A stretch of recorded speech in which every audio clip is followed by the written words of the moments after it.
Good morning, everyone, and welcome back to another weekend workshop. It's a pleasure to have you all with us here today.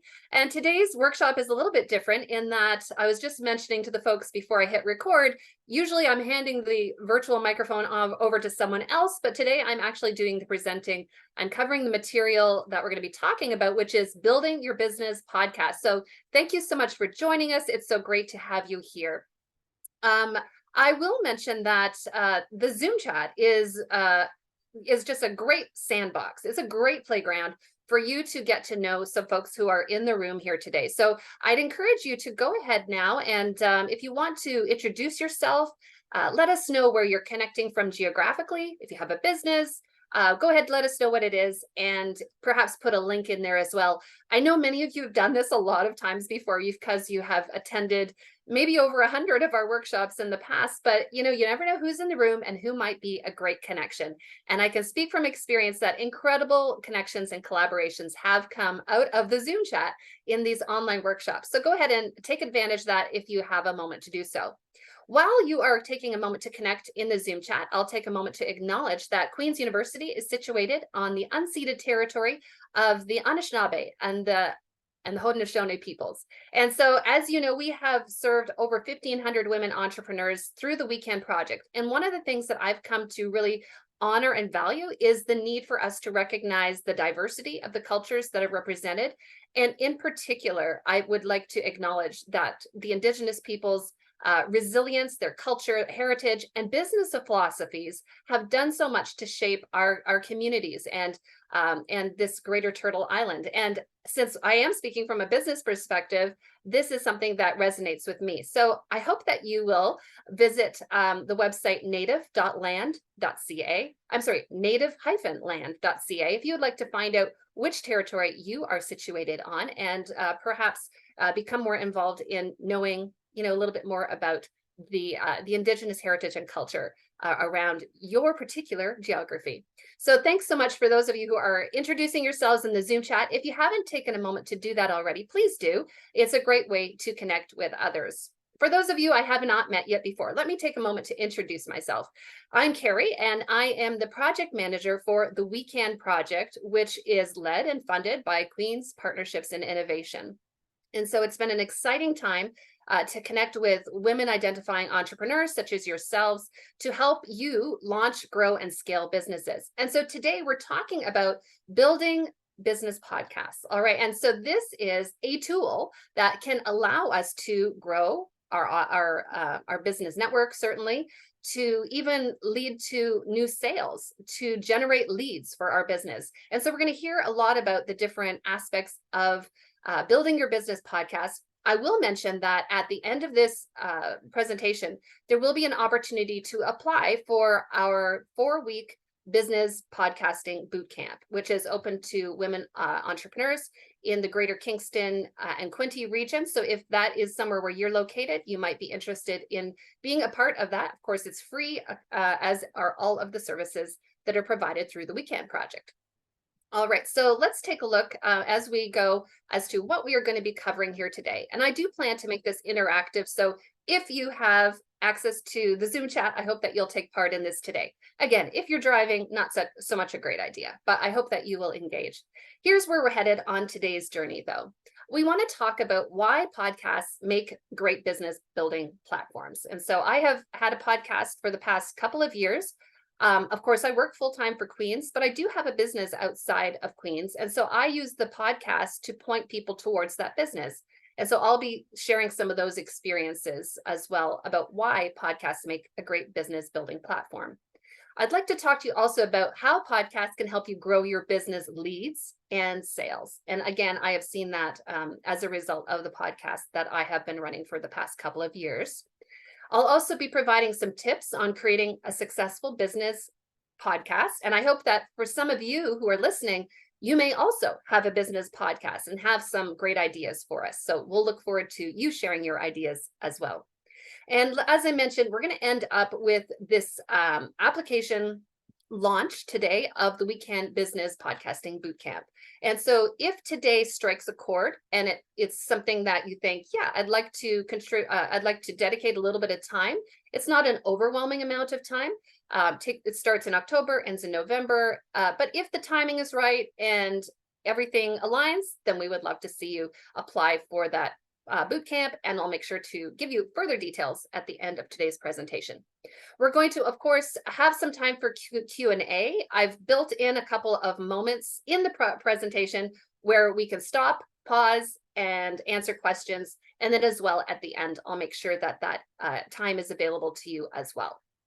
All right, so let's get some interactivity going here today. I have a few questions for you, and I would love to see your responses in the Zoom chat. So I'll open that up.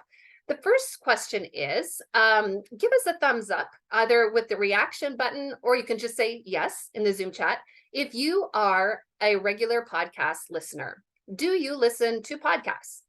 And I've just been trying to get the lay of the land here to find out, how much experience people have. I love this always. I'm kind of with you, Trish, as well. I listen to them no matter what I'm doing, walking the dog, where I am. All right, so some are getting there. Some, I see a lot of yeses as well. Yeah, it goes in waves. Great. So I think that at least we have heard of podcasts, or we wouldn't be here, right? Very often we will listen to podcasts and receive some value from them. And so here's a question, again, that I want to follow up with, which is, what types of podcasts do you listen to? Or maybe there's a favorite that you have, and you'd like to drop that into the Zoom chat as well. Let us know. What types of podcasts do you listen to? And maybe there's a couple of titles that you want to give us. While you're thinking or typing, I'll mention a couple of my favorites are How I Built This with Guy Raz, who's NPR Radio. I've certainly listened to Amy Porterfield's. It's been a little while, but I was like an avid Amy Porterfield listener for a while. Her Marketing Made Easy podcast is a great one to start with. I also listen to, what else do I listen to? SPI, which is with Pat Flynn. SPI stands for Smart Passive Income. So you can kind of see a theme. I have a lot of business podcasts that I listen to. So great. Go ahead and continue if you want to share some of those leads, because I think that sometimes we can share some great podcasts with others who might want to check out the ones that we find valuable and that we're listening to. Great. I love this.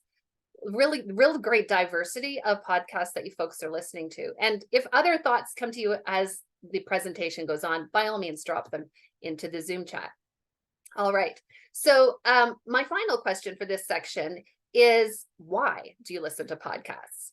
I want you to start thinking about why you tune in, because I think it's important that if we're building a business podcast of our own, that we're aware of why we do so.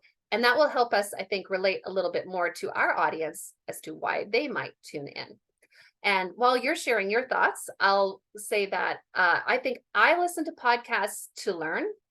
I certainly have gotten a lot of great business ideas. So I guess sparking inspiration, ideas, seeing how other people are doing things. Yeah, Teresa says to learn from others' experiences, right? Oh yeah, to make the most of our driving time. Yep, there's some other recommendations. Great, awesome. Yeah, so why do you listen? And I think it's important to ask this reflective question as we're starting, because we need to understand why people tune into podcasts. So this is something to think about. All right, and I want you to keep that going as we're progressing. All right, so these are a few thoughts that I wanted to stimulate as we're getting started today, so that you can start imagining, yeah, why would somebody tune into my podcast? All right, so again, I know we're laying, this is a basis here, but what is a podcast? Let's make sure we're all talking about the same thing. A podcast is an audio program or spoken word broadcast. All right, so it's not necessarily filled with music, like if we were listening to the radio. It is a spoken word broadcast. And it tends to be delivered through a podcast network or channel. And we're going to be talking about that a little bit more as this presentation progresses. And as well, here's the kicker, right? It provides useful and I would say actionable information in an engaging and conversational format. All right. So the really great podcasts get us thinking. They engage with us, even though they're one way, somebody just speaking to us, right? We can't necessarily talk back. The great ones are going to lead us to maybe try something new, or head over to check out a book or check out a website, maybe join a Facebook group. So they engage us, they lead us to action. And again, when we're talking about building a business podcast, it's not enough for people just to love our podcast. We need to inspire them to move from the podcast to our business, to take action, right? So we'll talk more about this as we go today as well. But this is the basis of what a podcast is. All right, so as I mentioned, I started my own podcast a couple of years ago. It was actually August 2021. So if you rewind back to August, it was in the middle of the pandemic, really. We still weren't doing a whole lot. We were a little bit uncertain. Previous to the pandemic, I really was engaged with my business in a lot of face-to-face events. I hosted a lot of events for women in my community. And that all shut down, obviously, as a result of COVID. And so in August 2021, I made the move to launch a new brand and podcast on my own, outside of my work with Queens, of course. And so this led me to creating the Power Your Platform podcast. And so the art for it, as you can see, is on the right, and its subtitle is The Podcast for Women Building Bold Story Brands. My background is marketing, story branding, and story building. So it was a natural fit. This is something I could talk about all day. And on that note, you could make a note, in if you're taking notes, what is the topic that you could talk about all day long, right? What is the thing that if someone asks, you'll go on and on about it, because that's the type of topic we want for your podcast. At this point, so I have over 140 episodes and over 11,000 downloads, which doesn't sound like a lot when you compare it to, let's say, the big American ones where there's millions of downloads. But remember, this is something I'm doing on the side. I'm not a full-time podcaster. It's a tool. It's a tool to lead people to my business.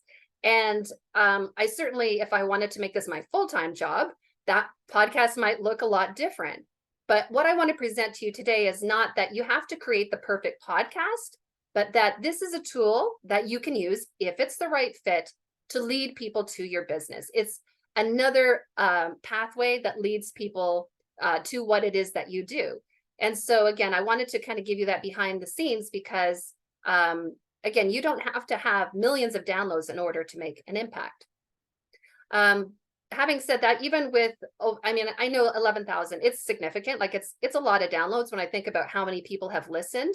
And it has been on the top 100 podcast list for marketing podcasts in Canada several times. One time we cracked the top 10, which is nice.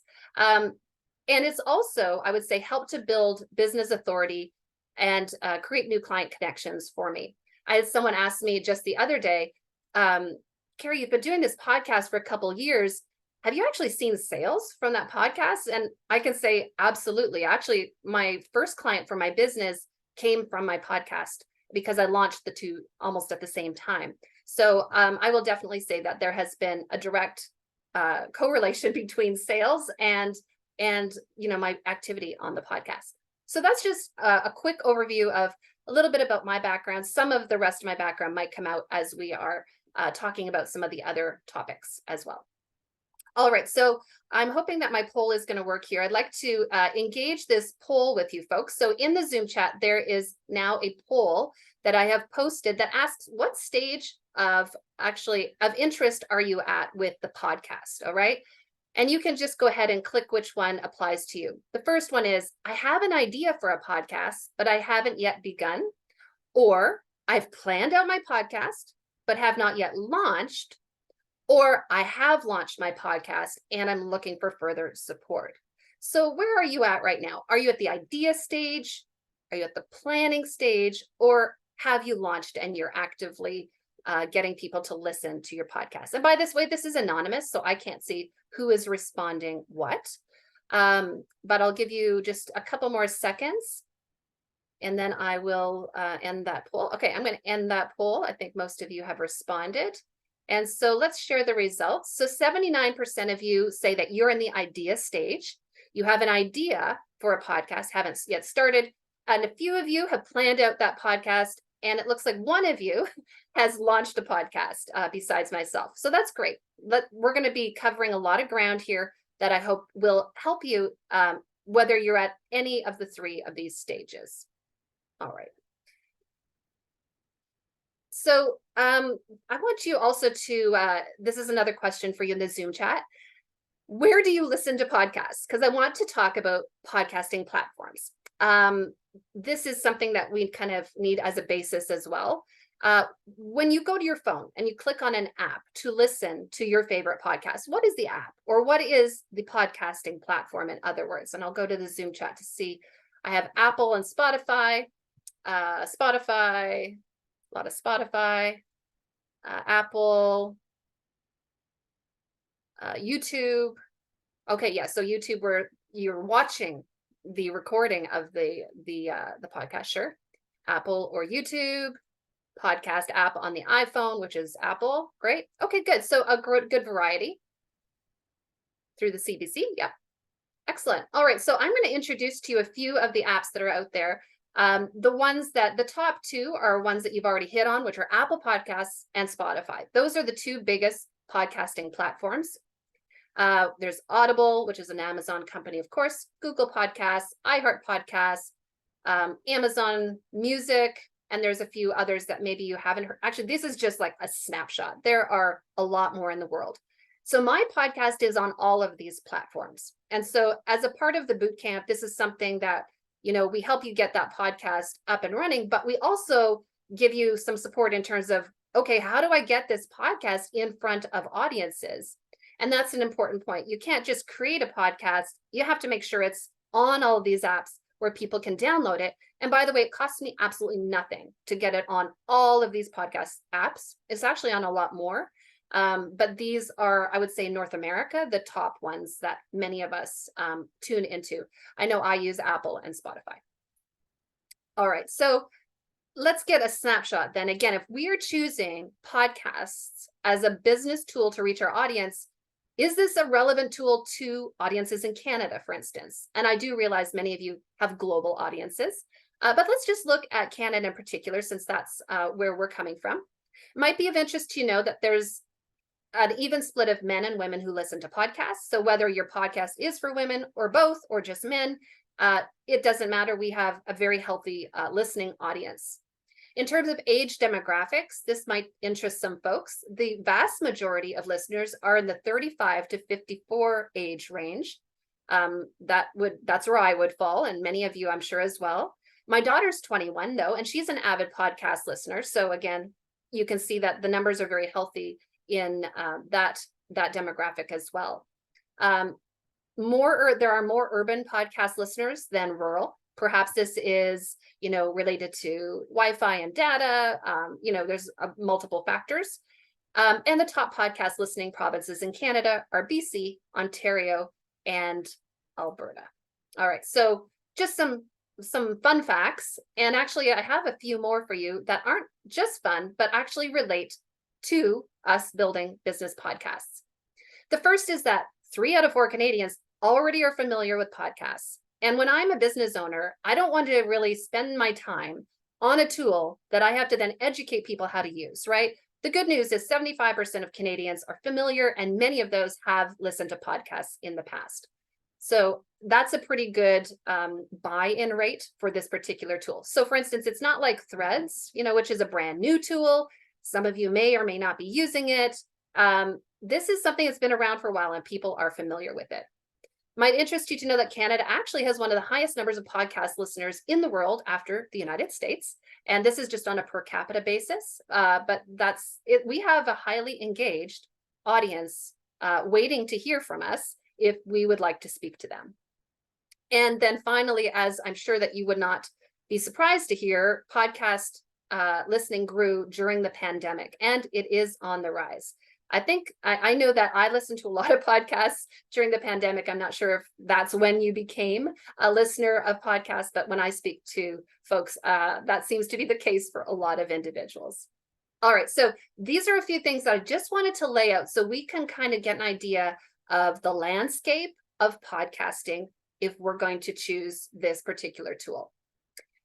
So why is podcasting a great choice? Again, it's not the only choice, and I'm not saying you must do a podcast to succeed.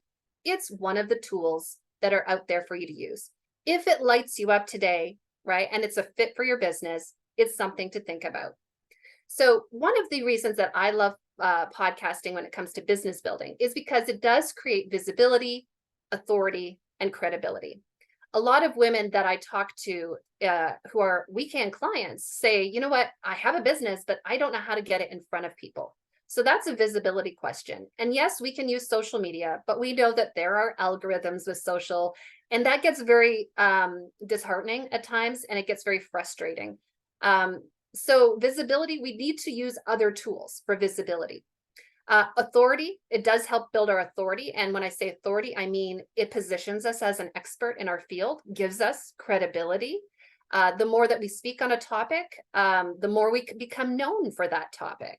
And so again, those are helpful reasons, I think, as well, why podcasting might be a great fit for your business. It also establishes a deeper connection with our ideal audience. And let me explain what I mean. The human voice is a pretty powerful thing. And I realize that not all of our weekend clients actually hear the human voice. But in this case, I'm speaking for the hearing community, where listening to the human voice can create connections like nothing else. I learned recently that the human voice, actually, it's as unique. Our voice is as unique as our fingerprint. So it's actually called our voice print. So, our voice print, when we speak, people get to know the way we speak, the tone, the even the idiosyncrasies, our accent, maybe even the way we incorporate humor, right? All of these things create a connection between ourselves and our audience. And if you're anything like me, you don't just listen to one episode of your favorite podcaster, you listen to dozens, if not hundreds of their podcasts, and you get to know them. You feel you know them at the end of it. I went into a store in Kingston recently, and the woman who owns the store listens to my podcast recently.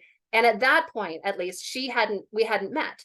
And she said, "Oh my goodness," when I started to speak, she goes, "Your voice. I just hear your voice in my head because I listen." And it is so funny. We had never met, but my voice was imprinted in her mind because of all the podcast episodes she had listened to. So I thought that was kind of interesting. And it did immediately show evidence to me that there is an opportunity to create connections with our audience, whether or not we ever meet them. And the final reason here, there are many more, but I like to stick to three, is that there is strong conversion potential. And what I mean by this is that there's a lot of opportunity to take people from our podcast to our business to become paying customers. So this is something to keep in mind. And I'm actually going to show you some ways that we can do that today as well. Oops. All right. So let's talk about that third point, which is conversion potential. What do I mean by that? Well, we've already established that the human voice creates familiarity, right? And, the old marketing adage is that people need to know us, like us, and trust us if they're ever going to buy from us. So building relationships, right, with our community or with our audience is pretty important when it comes to building a business. So that's the first reason I believe there's great conversion potential, is that people get to know us. And again, that trust factor is very important in them then purchasing from us. There are also some great opportunities for promotion in each of your podcast episodes. And I'm not talking here about sponsorship, which I know some people get into this because they think, well, I'm going to make a lot of money on sponsorship. Unless you have multi-million downloads for your podcast, usually brands aren't too interested in sponsoring you. That might be different on a hyper local business level. I have had some local businesses that have sponsored my podcast. But, generally speaking, what I'm talking about here is actually the opportunity to promote your own programs, services, or products within your own podcast. And there are a couple of ways to do this. One strategy is, again, not to be too salesy. I don't believe in that. But what you can do is, for instance, if you have clients or customers, you can give case studies as examples of what you're talking about. And I do this on a regular basis in my podcast. If you listen to it, There's an episode coming out next week. I'm doing right now a 6-part series on Tell Your Story Your Way. And so next week, we're focusing on the first of the story sister archetypes, which is the artist.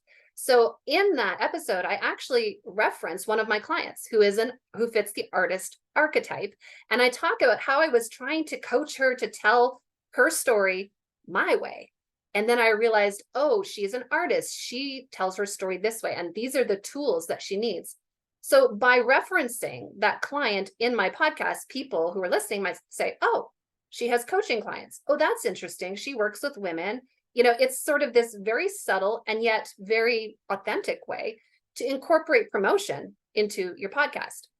The other way is just to be a little bit more obvious about it, which is, for instance, if you have a podcast, your flower shop, let's say, and I'm just making this up on the fly, so forgive me, but maybe your podcast is called Life in Bloom. And so it's like, welcome to the Life in Bloom podcast. Today's podcast is brought to you by the Main Street Flower Shop, where you can buy blah, blah, blah, or whatever. You can say today's workshop is or today's podcast episode is brought to you by, and you insert your own business and tell them a little bit about it. So it's kind of like you're inserting ads into your own podcast.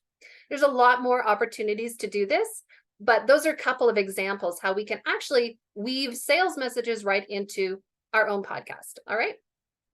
The third example I want to give you for conversion potential of a podcast, which means moving them from listening to buying, is the show notes. So many of you, if you listen to podcasts, probably are familiar with the fact that there are show notes for each episode.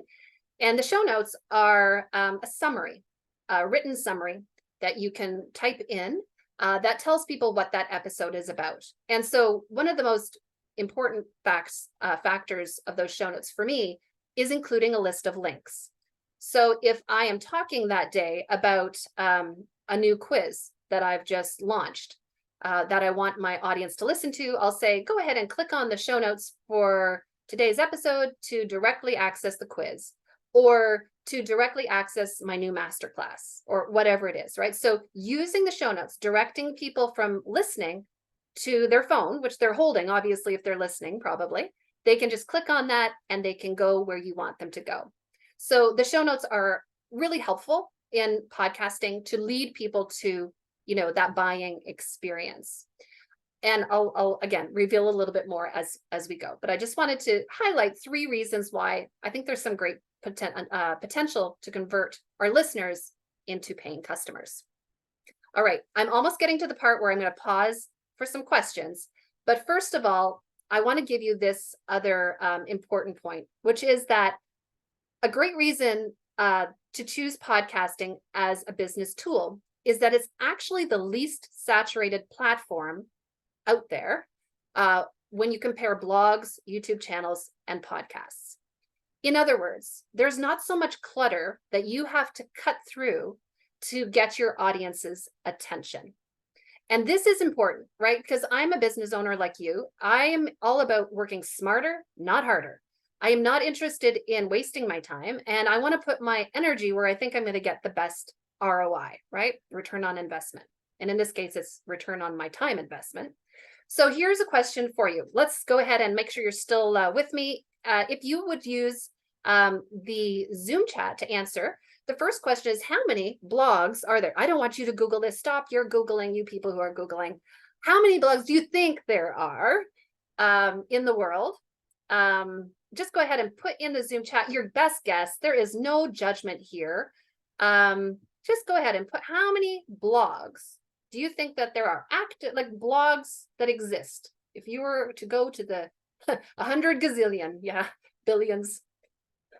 I will say there are millions, but not billions. So those of you who are talking millions, you would be correct. Any other guesses? Sadly, there is no prize. If you guess the correct, there's just bragging rights. I will tell you the answer right now. The answer is there are we go. There are 600 million blogs out there. So if you want to give me a thumbs up or yep in the Zoom chat, how many of you have a blog? I have a blog. Some of you may have a blog connected to your website. by the way, if you'd like to share that blog with us, go ahead. We'd love to see it in the Zoom chat as well and check it out. So a few of you do, and there's nothing wrong with that. I do not want to tell you to stop blogging. All right. Blogging is actually great. It's great for SEO on your website. It's great for so many reasons. But the fact is there are a lot of them, and we need to be aware that there are a lot of them. Okay, so the second question, how many YouTube channels do you think there are? Not YouTube videos, channels, people who have started their own channel. And I will give you a hint, and that is that it is less than the number of blogs. Thanks for those sharing their blogs in there. That's awesome. How many YouTube channels do you think there are in the good old internet? So we've got millions, 30 million, 300 million, 599 million. Thank you, Shira. That's very specific. There are actually 51 million. Now that could have changed as of yesterday or today, you know, give or take, but it's around 51 million. So we can see there are a lot fewer YouTube channels than blogs. Again, I'm not saying abandon your blogs. But this is interesting. When we think about the clutter that there is to cut through to get the attention, the eyeballs, the interest of our audience, there's 51 million. That's a lot fewer. All right. So this brings me to the last one. You know, it's the least number because I've said it's the least saturated platform. How many podcasts do you think there are in the world? Go ahead and drop your best guess in there. Those Googling, don't Google that. I will tell you, stop your Googling. This isn't my first rodeo. So we have 1 million, 2.1 million, maybe 100,000, 5 million, 10 million. I will tell you that one of you is correct. And it's actually Danielle, guessed 5 million, but she might already have known that. I don't know, Danielle, if you did your research and knew that. But let's take a look at those numbers. 5 million, I mean, it's still a big number, let's be honest, but I'm going to break that down to make you happier in just a moment. When you take a look at how many blogs or YouTube channels, this is the least saturated platform, right? And it's not necessarily that it's the most work. It's just, I think that some people don't have the tools or the boot camps to get them there. And so this, you know, I think is worthwhile noting because it's a wild guess. Wow, Danielle, you did really well. So here's something though interesting about that 5 million number that I want to outline to you right now. First of all, of those 5 million podcasts in the world, 44% of them have less than 3 episodes. What does that tell us? That tells us they started a podcast and just it fizzled out, right? They did a couple of podcasts, they were excited, and then they lost their vision. They couldn't figure out how to make it work, okay? So that's a significant number when we take a look at that. So only 720,000 podcasts have more than 10 episodes. In other words, they are actually regular podcasts. We've just gone from 5 million podcasts to 720,000. That's a significant reduction. And not only that, but if you take a look at who has more than 100, it's only 500,000. That is a teeny tiny number when we compare it to either 5 million podcasts or 600 million blogs. So if you're looking, and again, my podcast, to remind you, has about 140 episodes at this point. So mine would be, I'm competing against really only 499,999 other podcasts that are actually active and showing up in people's lives every week. Okay. So to me, that's interesting. And that's why I like to take a look at the numbers just to see if I'm spending my time in the right place. All right. The last point before we take a little Q&A break, because it's probably on your mind. You're like, okay, this is great, Kerry, but how much do I have to invest in this? The answer I will tell you right now is as much as you want to, really. It depends on what you purchase. I spend right now a big total of $0 on my podcast, and I'll show you why. So first of all, I use my iDevice, my iPhone, which is here, to record my podcasts. And some of you will be aghast and disgusted by that because you're like, oh my gosh, where is the Yeti Nano mic? Where is the high-end microphone and the podcast studio? If I had to have a podcast studio, I would not have a podcast. I am busy. I have not only a full-time job, but a business on the side and many other things, if you know me well. I will tell you that I initially did get, actually my kids got me the Yeti Nano microphone for Mother's Day 2 years ago, and it was about $100. So if you want to say I invested $100, because of course I paid for that mic, so that was the $100 investment. But what I found was that the mic didn't work really great with my laptop, and I was having issues. And so someone said to me, you know what? I just record my podcast with my iDevice. And I was like, could it be that simple? And so if you've listened to probably the past 30, 40 episodes of my podcast, it's only done on my iPhone. I actually went to Best Buy, I think it was, and I asked, is there a microphone I could plug into this phone to make it better? And he said, you know what? Your iPhone is great quality. Just, he said, there's nothing I can sell you right now that would be better than that. So keep that in mind.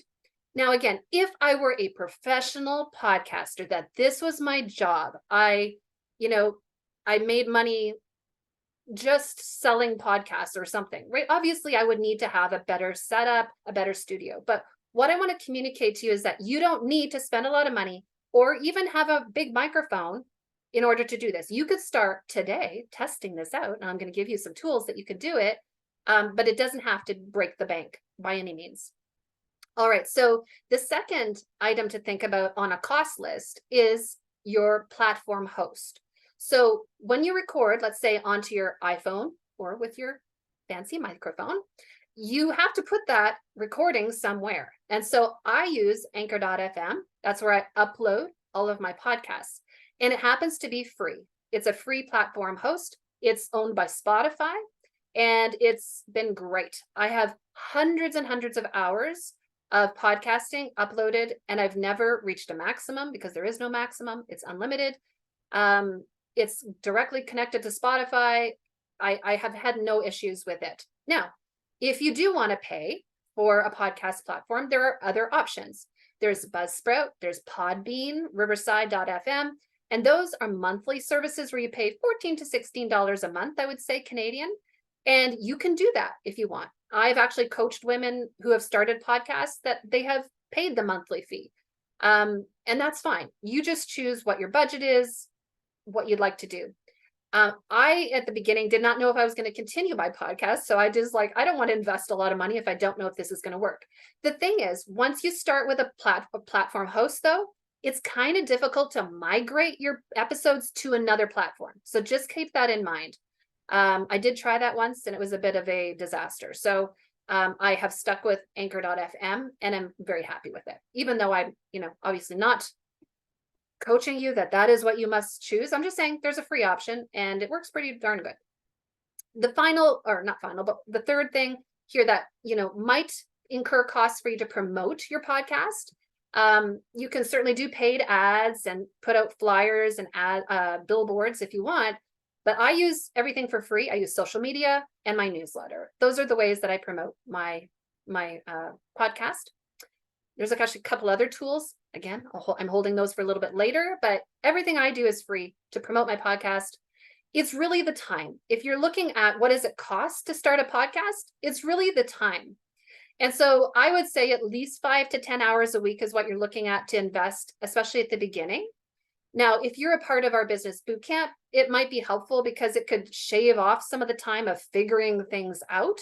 I like when I'm in these boot camps because I can ask questions. I'm like, I'm facing this. Has anybody else got the answer? Right. And you're in a community then of podcasters.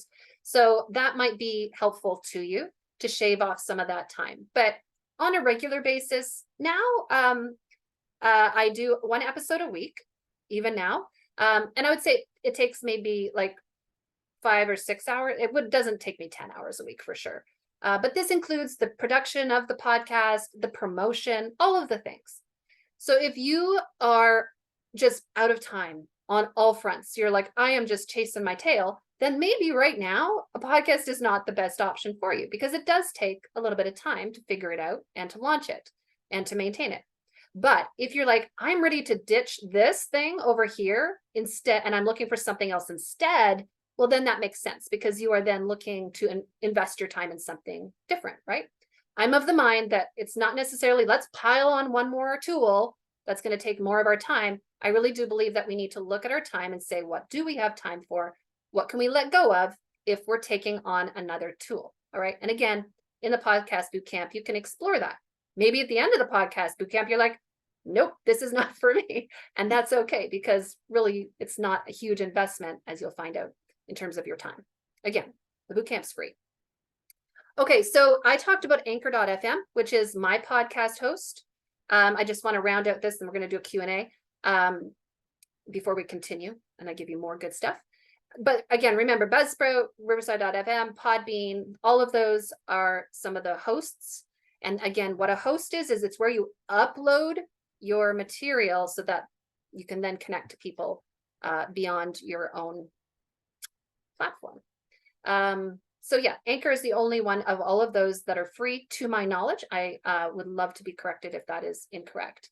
Okay, a couple of questions. Okay, so yes, thank you for the questions that are coming in, and I will pause, now to answer some of those. If you have a question at this point, before we go further, let's talk about a few of your things you're wondering about. How clear, here we go.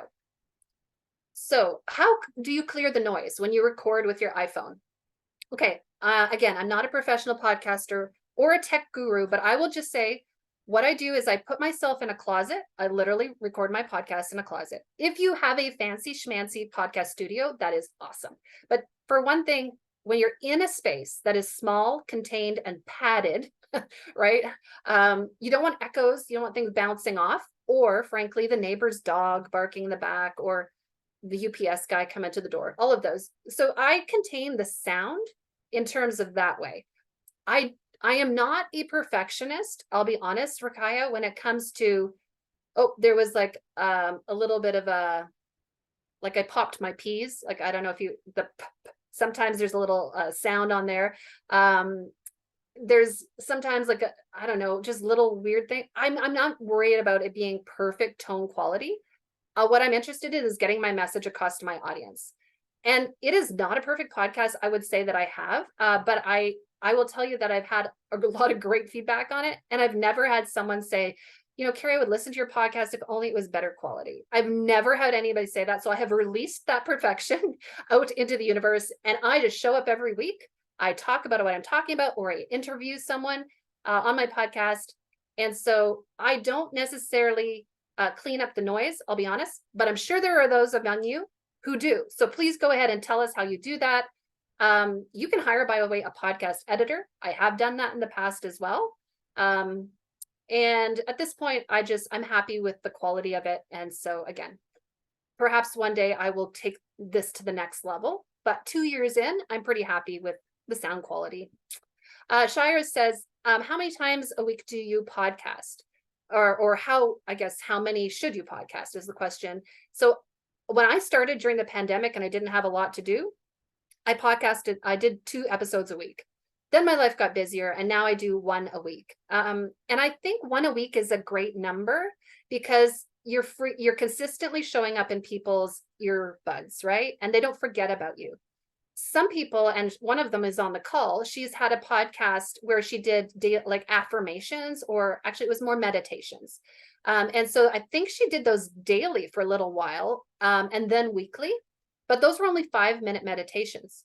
And so she showed up and did her 5-minute meditation, and they were very consistent. I think if it's like a monthly, people will forget about you. That's my concern.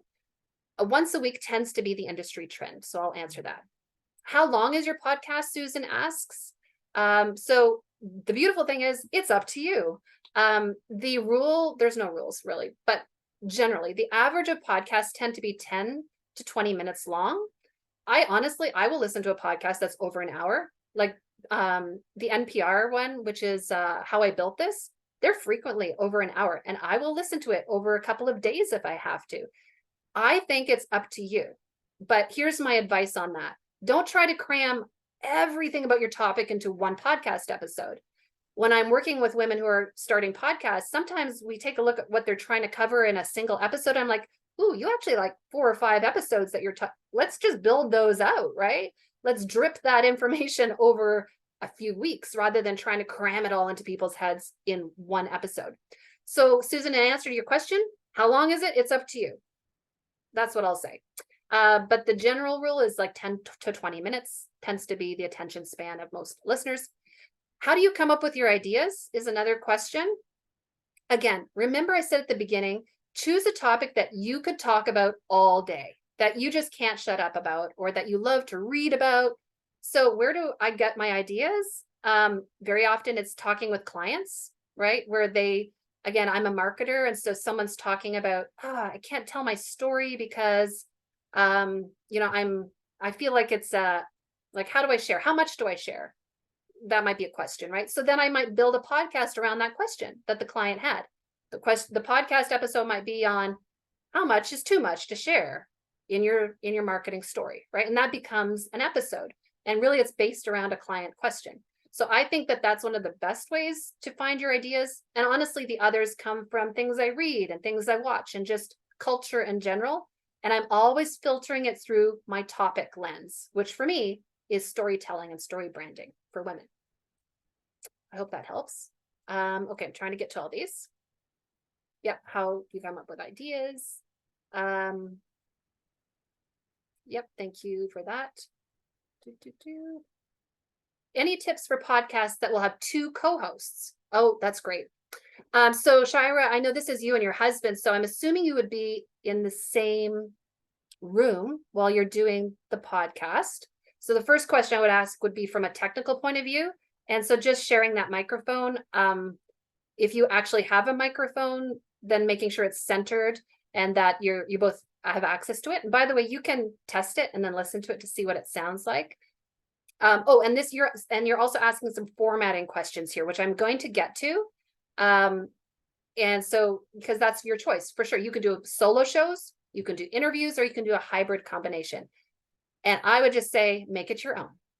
Do what you love, do what lights you up. Because if you're not enjoying the podcast, then you're not going to continue it. So some more tips are going to come for sure. If I've missed a question, forgive me. Those are the ones I see for now. So please re-enter it if I have missed your question. And perhaps it will be answered as we go as well. Great questions. Thanks for that. Okay, so for those of you in the idea stage of your podcast, I want to ask you a few questions. You might want to jot these down or go back to the YouTube channel later and watch them, because these, I think, are some important questions to ask when starting your podcast. The first question I ask is, what do you want to be known for? Okay. And this is, by the way, also a very important question that I ask when I'm coaching business clients through WeCan, right? Because we need to be specific about what it is that we do and what we want to be known for. That's what marketing is about. It's becoming crystal clear on what is my topic. So there are some general podcasts out there.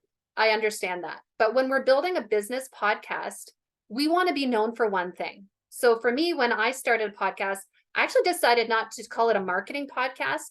I went to with storytelling. Sorry, if you hear a sound, it's my dog snoring in the background. Let me just show. I'm just going to wake him up. You're really snoring. And so sorry? We can't hear it. Okay. And I can't hear your dogs either. So that's the good news.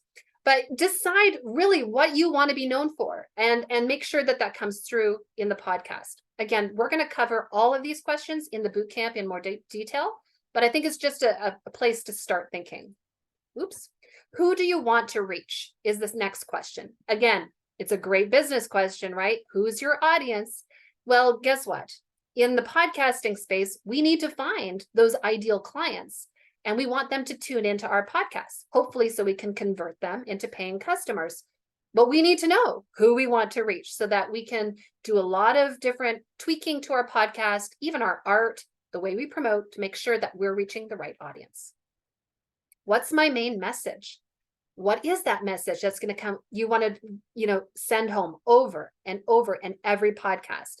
So for instance, at the end of every single one of my podcasts, ever since the beginning, now hopefully I get this right, I say, until next time, keep owning your story, following your purpose, and raising your voice, because the world is waiting to hear your story. That's what I say at the end of every episode. That's my main message. I want women to own their story, follow their purpose, and raise their voice.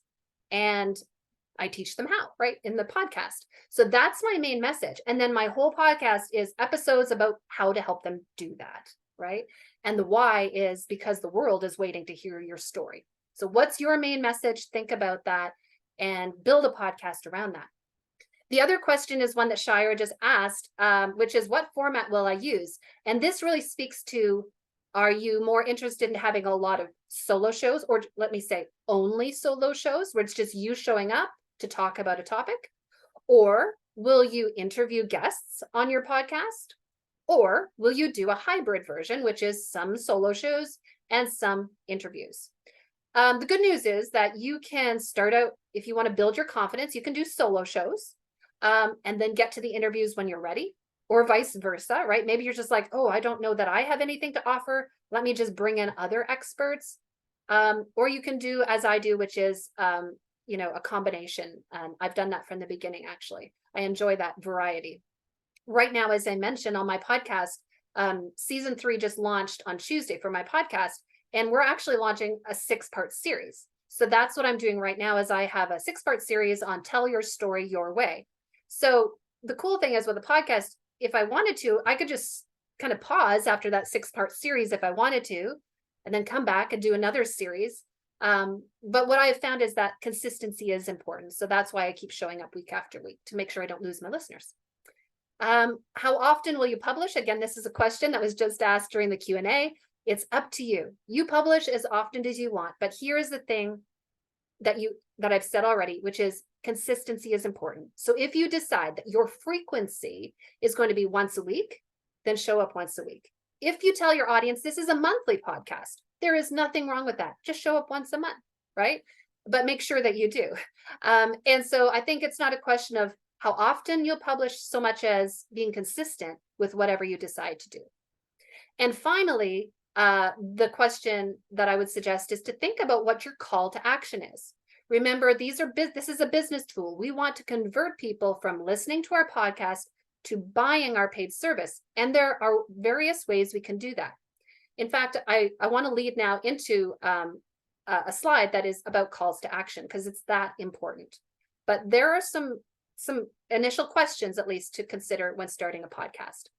So I use all of these calls to action that I'm going to mention right now, but I don't use them all at once. I sprinkle them through my different podcast episodes. So one, if you listen to my podcast, you'll know I say I hope that you'll join our free Power Your Platform Facebook group. And of course, I say there is a link in the show notes. Go ahead and click the link to request to join now. So join your free Facebook group if you have one, is a great call to action. Sign up for your free newsletter, right? Do you have a newsletter? If you do, what's the value that you're offering? So for me, I say, if you would like a weekly story prompt, go ahead and click on the show notes and you can receive our Story Fuel newsletter, right? So I'm not saying go ahead and sign up for my newsletter. I'm saying sign up for our weekly story prompt, right? So what is it that you're going to give them every week that's of value to them if they are an ideal client? You can also have a call to action that invites someone to register. Let's say you have a free or a paid workshop or masterclass. Again, by putting the link to that event, you can get them to move from listening to the podcast to engaging with your brand or business. You could get them to sign up for one-on-one coaching, which again, I do often in the podcast, again, through a link. And, another idea is to get them to sign up for a challenge, whether that's a 21-day challenge or a 7-day challenge. I've done both types. So again, these are calls to action I've used. You might have some different calls to action. So let me just suggest that if you'd like to, so let me go here. Rakaya is asking, can you have multiple calls to action? You can, but I wouldn't make them all at once because you don't want to confuse your audience. Here's an example. Sometimes in my intro, I'll welcome them to the podcast. I'll talk about what we're talking about today. And then I'll say, and don't forget to join our free Facebook group because we're going to be continuing the conversation after today's show, right? So I'll do that in the intro. So it's really one call to action in the intro. But in the extra, which is like when I'm wrapping up the podcast, I might give a different call to action. Maybe it's, hey, if you enjoyed today's topic and you want to get some one-on-one coaching, go ahead and click on the show notes and let's connect, right? So I would keep your calls to action separate and one at a time, right? Because if we give people too many things to do, they'll do none of them, right? So I hope that answers your question there. Okay, Great. Don't see any other questions. If you have calls to action, go ahead and put them in the Zoom chat. Or ideas. I know only one of you has a podcast at this point, but go ahead and put ideas. What might you use as a call to action if you had a podcast? Where would you lead them? What is the action you would invite them to take? So I'll pause for a sip of my tea here, and I'll let you decide, is there a call to action that comes to mind for your business? You feel free to keep it secret if you want, but if you want to share it, go ahead. Right, so Danielle says, book a call or apply now. It's a great one. Right, so Trish has a Women's Circle book club. Hey, get involved with our book club. Click on the show notes for the link. Ophelia says, join my Facebook group, visit my website, join a members network, book a call.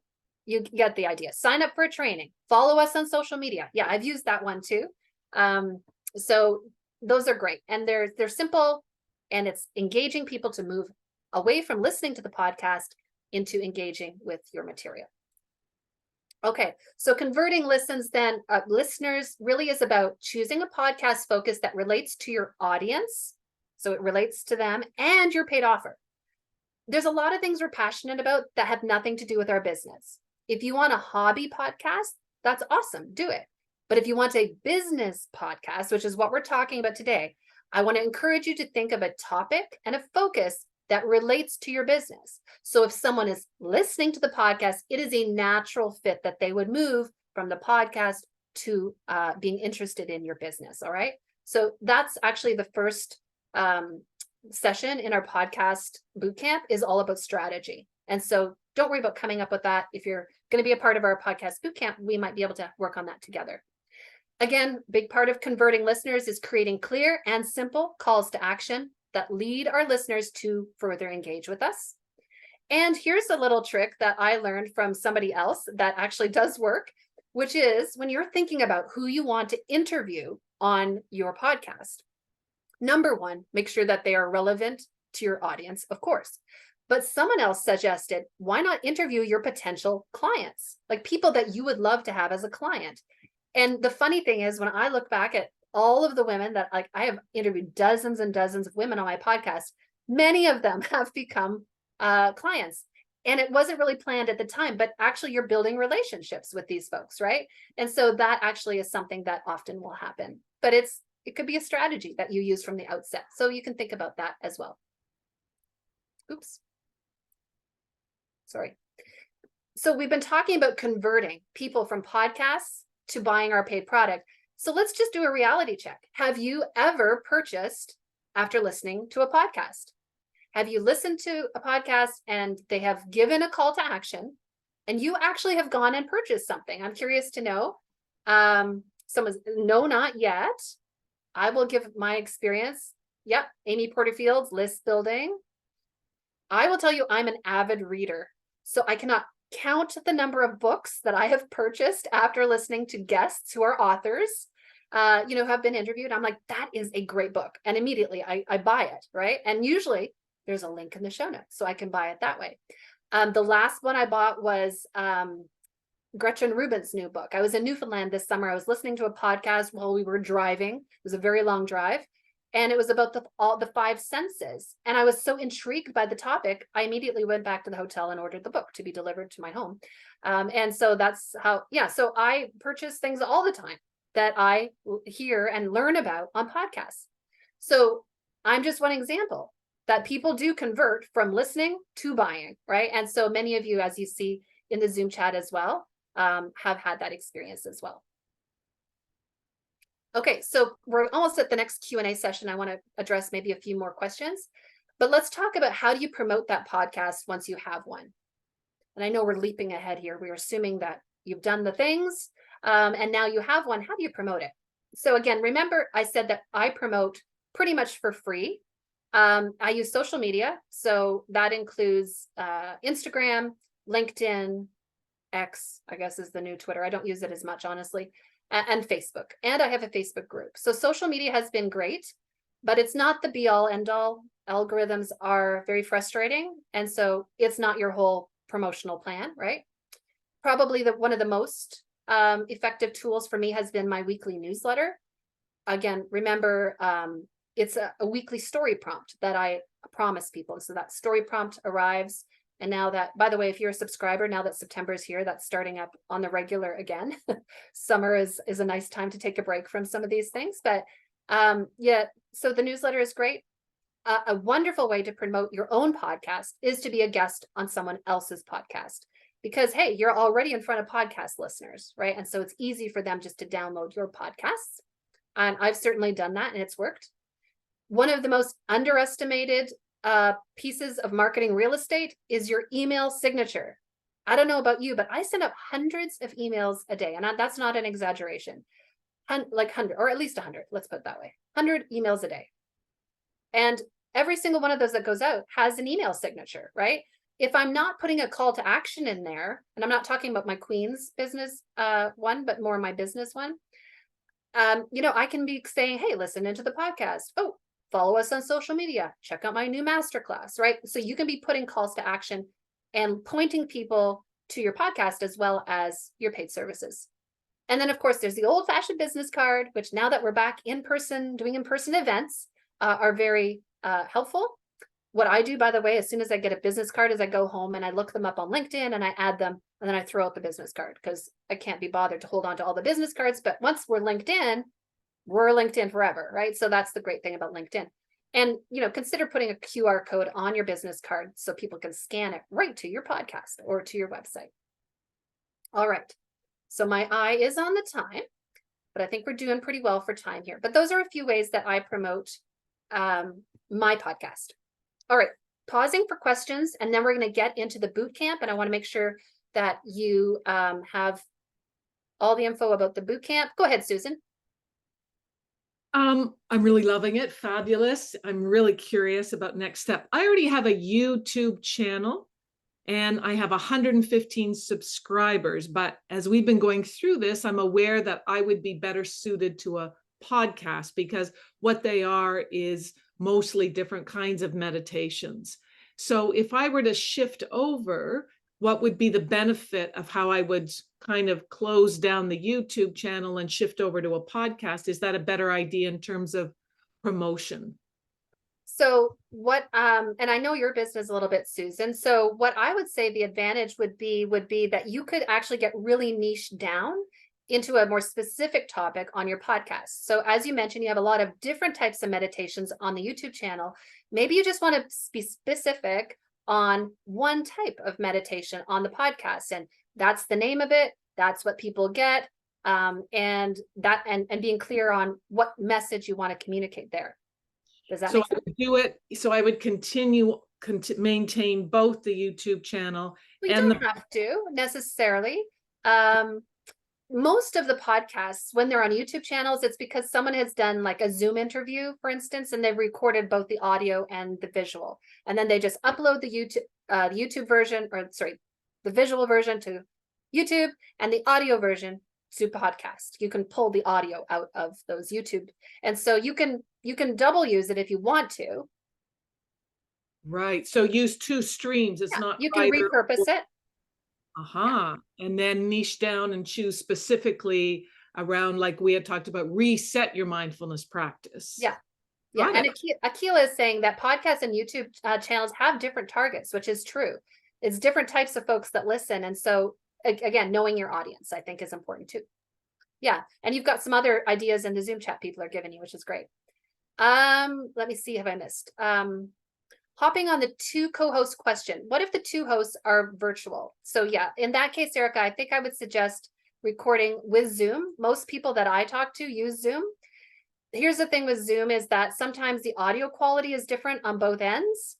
So I have just discovered a tool using Anchor.fm and my iPhone that there is a way to make it equal. And so that's something, it's a little more technical to discuss, but there is a way to do that. But yeah, I would record it in Zoom. That's how I've always recorded my interviews. So hope that's helpful. Any other questions? At this point, could be on anything we've talked about so far, just before we get into the bootcamp details. I think that's all the questions. Yeah. Jackie, I think it's Jackie who's saying you can get the audio file from your YouTube videos and repost them to your new podcast. So maybe there's material you've already put up there that you could actually pare down and stretch down. Okay, so let me get into the podcast detail or the bootcamp details that might be of interest to some of you folks. Now, I know there's folks from different areas of the world, and it might not be relevant to you, but I want to just tell you a little bit about the bootcamp, which launches on October the 4th and goes to November the 1st. It's not highly intensive. It's not like a university course, don't worry. It's actually a 4-week business podcast bootcamp, and there are 4 group coaching sessions that are 1 hour each. I know you're busy. I know you're business women, and so we're not making this intensive. There's also the option to meet with me one-on-one through coaching. Again, it's all free. It's all through Wecan. And you also will have access to our bootcamp Facebook group. I find Facebook groups are a great tool when we're doing these boot camps because people can post examples of their homework in there. We can troubleshoot together even when we're not on the 1 hour Zoom call a week. So this is sort of the format of it, and I'll go into more detail as well. So the application is going to launch today, and I believe I have the link here that I can put into the Zoom chat. There you go. There is the application link I've just put into the Zoom chat. It's open until September 20th. It's not first come, first serve. What it is, we prioritize Kingston and Quinte area businesses, first of all, because we're funded by Queen's University. And then, of course, we take a look at our priority groups also, which are underrepresented groups of women. There's many of these. It's all in the application form. Not to say that if you don't belong to one of those groups that you'll never get in, because we do have people all the time, and many of you are on the call, who get into our programs. So, don't let that deter you. But we prioritize, for instance, Indigenous women, women in technology, newcomers to Canada, members of the LGBTQ2S community, rural women, women in health and wellness. There's a variety of priority groups that Queen's has that we make sure that if there's an opportunity, we want to make sure they have a spot in the program. But, again, if you don't fit one of those groups, apply anyways, if it's of interest. Now, the timing, I know it matters to everyone, right? If you're not available Tuesdays from 10 to 11, that can be a problem. And so I'm sorry about that, because we just had to choose a time that would work for our schedule. But this first session is October 4th. It's 1 hour. And you can see that first one is about creating your podcast strategy. The second one is on the 11th. Again, an hour about planning your first episode. The third one is October 18th, which is on recording and editing your first episode. And then we have to skip a week because I'm at a conference. And then we go, our last one is on November 1st, and it's about podcast promotion. So this is sort of the layout of the timing. Again, it will be in the application form. So don't worry, if you have that link, you can go and find all of this information there as well. And so the objective really is to help people who have an idea, or maybe you even have an existing podcast, you just want to refine it, just to help you get it going. And hopefully we can continue to support each other even after that 4 weeks is over, right? Because I don't want you to be one of those folks that launches a podcast with 3 episodes and then doesn't continue. I hope that it will be something that you find is of value.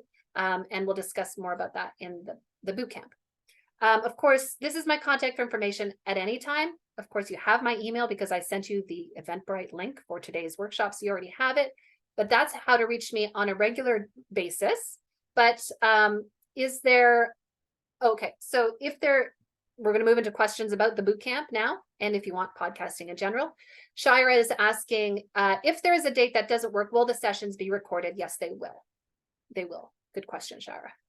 So let's say you have to meet, and that often will happen with boot camps. But what I don't want to see is that we give away a spot to someone who could have shown up and like someone just attends all the YouTube things, right? Because we really do want this to be interactive. And so for women who are able to show up to the events, understand if something happens one of those times. And so they are virtual. If I didn't mention that, they are virtual, they're online via Zoom.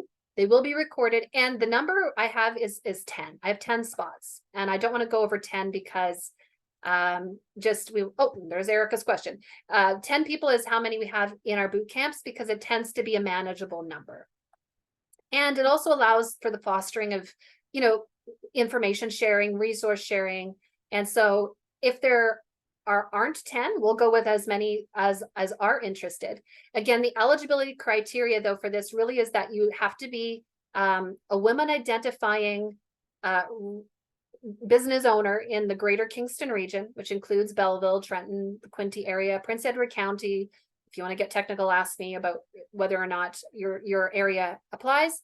But again, you can apply when you apply for the podcast bootcamp. Question is, what community do you reside in or are building your business in? And so that's one of the things we look at for sure. All right. Any other questions? Because my presentation is done. I just want to help answer. Oh, are they? Thank you for that. Oh, and I can't. Well, I can check. Thank you, Ophelia, for flagging that. I will double check that. Someone has just pointed out that those are not Tuesdays, those are Wednesdays. I'll just make sure of that. The date numbers, I believe, are correct. Let's just stop the share here and I can go to that and double check for you right now. Thank you for that. Devil's in the details, folks. I believe know sure that one of them is, because I was like, okay, which date is that? Yeah, you know what? Yeah, it should be. It should say Wednesdays. You're right. Okay, good. Oh my God! Yay! I can threw apply. a whole wrench into that deal for some people. It's like, yeah. Oh, darn it! Mine was the other way. I was like, I hope it's on a Wednesday because I can't do Tuesday. Yeah, I had to look at my scheduling to see where I had put it. I think initially I was thinking Tuesday, and then when you change your mind. Thank you for that. So it is Wednesdays. Sorry, people. So that's good for some people and bad for others. Yes. Here's the thing: if it is a real, like if there is a demand, we could run it again at a future point and maybe on a different day of the week. So I don't want you to feel like you just got ripped off. Oh, and there's a question from Liz: will you be offering it again? The only way that I would offer it again is depending on demand. So if there is demand that we could fill like 10 people twice, then we definitely will take a look at doing that again, probably in the January or February time period, I imagine. And that we do the same with all of our boot camps is kind of how we handle those. All right, so great questions today. I know it's a lot of information. I'm going to just leave it open here if there's any other questions. Maybe you have a question about WeCan, and I'm happy to answer that as well as the project manager. I know some of you are here. So yeah, priority is given to women in those categories. And I didn't list them all, Liz, just to let you know. So if you sign up for our regular workshops, as you did today, there's always a list of that we ask, right? I didn't mention them all, but I can actually tell you them all. Let me do that. I will just so there's no confusion, let me just mention the priority groups. Again, these are not the only groups that we provide service for, but we make sure to prioritize them.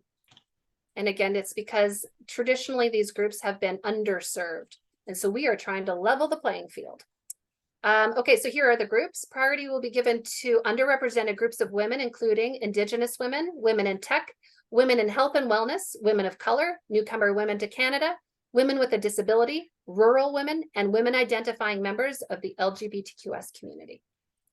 So I hope that clarifies that. But it's all in the application. So if you click on that link, here it is again. Then you can take a look at the full application. This will now, you folks had the first crack at it, but I also will be putting this, of course, in the newsletter that goes out each Monday from us. If you're not already subscribed to that newsletter, email me. Just hit reply to the Zoom link you got today. You can be on that weekly newsletter list because that's where I give people all of the applications that are coming open in various different programs and services. So if you're not on that, I would suggest. How many followers do I have? So I actually don't count in terms of followers. I count in terms of downloads. And usually we do that in podcasting. So I have over 11,000 downloads. And so that's just the way that I measure our people listening. Good. Any other questions? I won't drag this out. If there are none, and you have maybe you have a private question you just want to send me later, that's perfectly fine as well. All right, hearing nothing from the audience, I will say thank you so much for attending today's workshop and for bearing with me, because usually I'm facilitating, not presenting and facilitating. So I want to thank you for being patient with me, and I will make sure that I change the dates, Ophelia, right now on that application form. You're the bomb. Thank you so much for pointing that out. Thanks, everyone. Have a fabulous day. Take care. Bye, everyone.